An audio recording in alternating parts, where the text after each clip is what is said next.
This week on Manor and Maker, we discover the black diamond of the Perigord, make a Canadian favourite, and make merry at the chateau.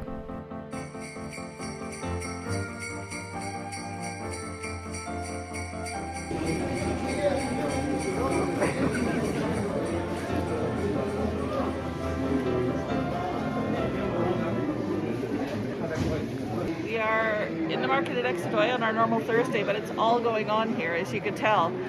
We got here just before 10 and saw that the truffle market was on, and then we noticed that the truffier who had helped us with our property was here, so I said hello, and he asked if we wanted help picking a truffle, and I said sure, why not? So I asked him a little bit about what qualifies as a good truffle, and he said of course it's usually the smell, but we can't tell right now because it's COVID. You're not allowed to sniff all over things right now. So he said the next best is the color and the size, or the roundness. So he said because this one is very dark and it's got a good consistent roundness, it's probably quite a good truffle. And this little piece, which you can see size-wise, that's 20 euros worth of truffle. So this is why they call them the black diamond of the Perigord, because basically for a kilo you're paying somewhere between 500 and 700 euro. So that's kind of crazy, but this is 20 grams and it was 20 euros.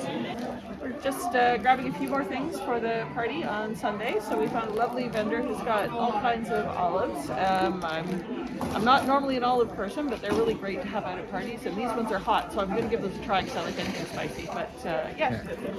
Bonjour. We're having mac and cheese this evening, and apparently that's one of the great uses for truffles. So here we go, and we're going to try slicing our truffle. Meant to try to get very thin slices, but we don't have a truffle slicer yet, so I'll have to keep an eye out for that in the brocante. Oh, those look like nice thin slices. That's not too bad at all. And I guess anybody who wants to try some can. I'm certainly going to. Look at that. That's really cool. Hi. So what do you think of the truffles on the pasta?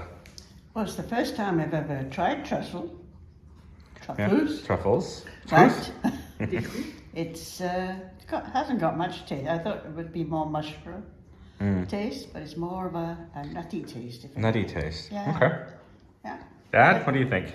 Very nutty and a very dense texture. Okay. Enjoyable. Sarah? I'm liking it. It's not as flavorful as I was expecting.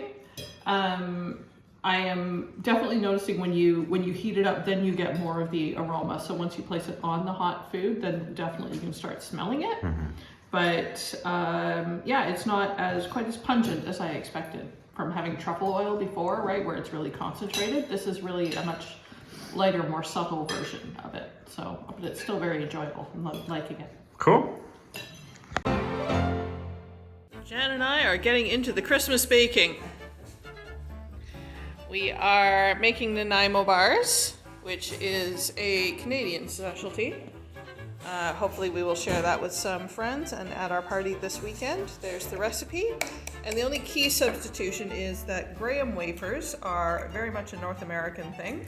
So I am substituting with some digestive cookies, and I hope that works out. Just mix those ingredients up. It's basically dump it into a bowl, mix it up, and then we will pat it into a pan. This is a 3-layer cake bar, basically, or a 3-layer dessert. So we have this layer of coconut and graham crackers and whatnot that we will pat down. I have doubled this recipe because I want to take some to friends. It normally goes into a 9x9, so if you're looking at this and following the recipe and confused, that would be why. Jen is starting on the second layer, which is a custard layer, and then it gets topped with chocolate, of course. Second layer coming together, we've got icing powder, or icing sugar, and some custard powder. Butter's melted. Using high-tech methods because we don't have a microwave yet.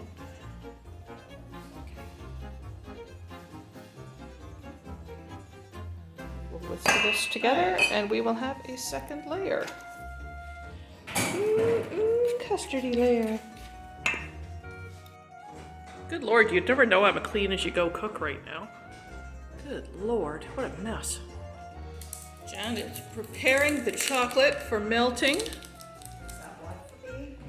It's the best way to cook, right? We may put wine in this. I mean, in us. I don't know. And the custard filling has been whipped by hand with our little whisk, and now I'm just spreading it in a nice layer that we will pour the chocolate over. Jen is doing an admirable job of getting everything to melt together. We're using 2 bars of sweet milk chocolate and 1 bar of 45% dark chocolate, just so it's not totally, completely sweet. And we'll pour this on in a nice layer over the custard.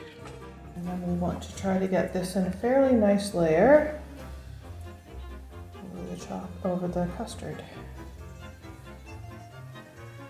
Good job.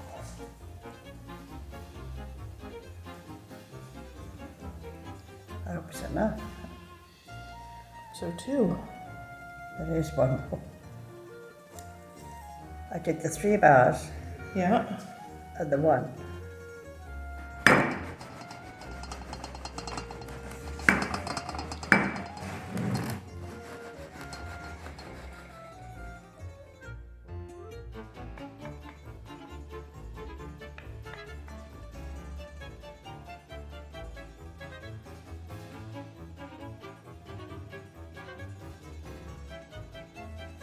This is good. It's been a while since I've done this. And Yeah. I'm reasonably happy with how this is coming out. I'm certainly open to tips for, getting a good pour and Yeah. whatnot. I can't tip it too much because, it's butter underneath and I don't really want to mix it, but I think we're good with that. What do you think, Jen? I think it's perfect. Excellent. Beautiful.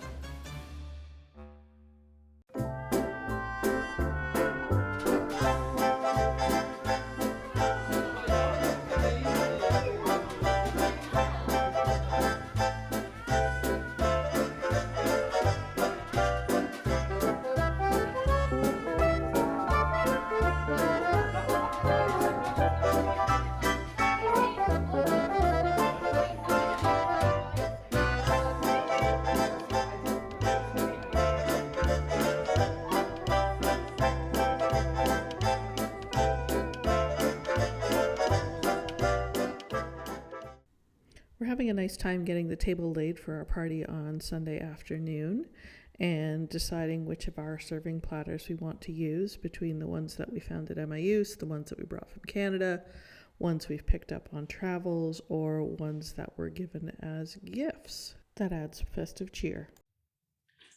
Got our enfilade set up. Nothing too festive other than the red candles, but you can get another glimpse of Stephen's artwork, which is a little more suited to the size and space. We've been hanging artwork and pieces that we have just on the available hooks, which of course aren't at the right size or level or shape for the piece. So we're starting to get things in the right place now, which is great. Done up the mantelpiece as well, using more foraged garland, and I think that's looking rather lovely and festive. For those who are wondering about these spectacularly ugly light bulbs on these little chandeliers at the end, they are actually, these chandeliers are wired in to the back of the fireplace rather dubiously. If you look at the connection, it's pretty scary. So basically, we're kind of scared to touch them. We'll get those sorted at some point, but not today.